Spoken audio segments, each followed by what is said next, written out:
নমস্কার, আমি অয়ন ভর। আমি বেঙ্গল ইনস্টিটিউট অফ টেকনোলজি কাটোয়ার সিএসটি ডিপার্টমেন্টের 6 সেমের স্টুডেন্ট। আমি সেকেন্ড সেমিস্টার পাস করার পর একটা বন্ধুর কাছ থেকে গেইট স্যারের কথা জানতে পারি এবং তারপর আমি স্যারকে কন্ট্যাক্ট করি এবং স্যারের ক্লাসরুমে জয়েন করি। স্যার সেখানে আমাদেরকে daily live classes, study material সব কিছুই প্রোভাইড করতেন। ইভেনচুয়ালি স্যার যদি কোনো কারণে আনএবল থাকেন ক্লাস নিতে, তিনি প্রিভিয়াস ইয়ারের রেকর্ডেড সেশনও আমাদেরকে প্রোভাইড করতেন, যার জন্য স্টুডেন্টদের কোনো অসুবিধা যাতে না হয় স্যার সবসময় সেটা চান। তাছাড়া অনেক পার্সোনাল হেল্প, যে কোনো রকমের প্রবলেমের কারণে স্যারকে অ্যাপ্রোচ করলে স্যার সবসময় হেল্প করতেন আমাদের। তো আমি আমার কলেজে থার্ড সেমে 9, ফোর্থ সেমে 9.4 এবং ফিফথ সেমে 9.2 এর সিজিপিএ অ্যাকোয়ার করতে সক্ষম হই।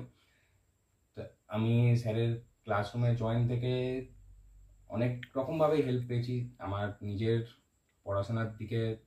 যেমন স্টাডি মেটেরিয়ালস থেকে আমি যে কোনো টাইম পড়তে পারতাম। ইভেনচুয়ালি স্যার আমাদেরকে ক্লাসে রেকর্ডেড সেশন ইউটিউবে প্রোভাইড করে দিতেন, যার কারণে আমি পরে গিয়েও সেই ভিডিও দেখে যদি কোনো প্রবলেম থাকে তো আমি বুঝে নিতে পারতাম। তাছাড়া পরের দিন ক্লাসে স্যারকে জিজ্ঞেস করলেও স্যার আমাদের হেল্প করতেন।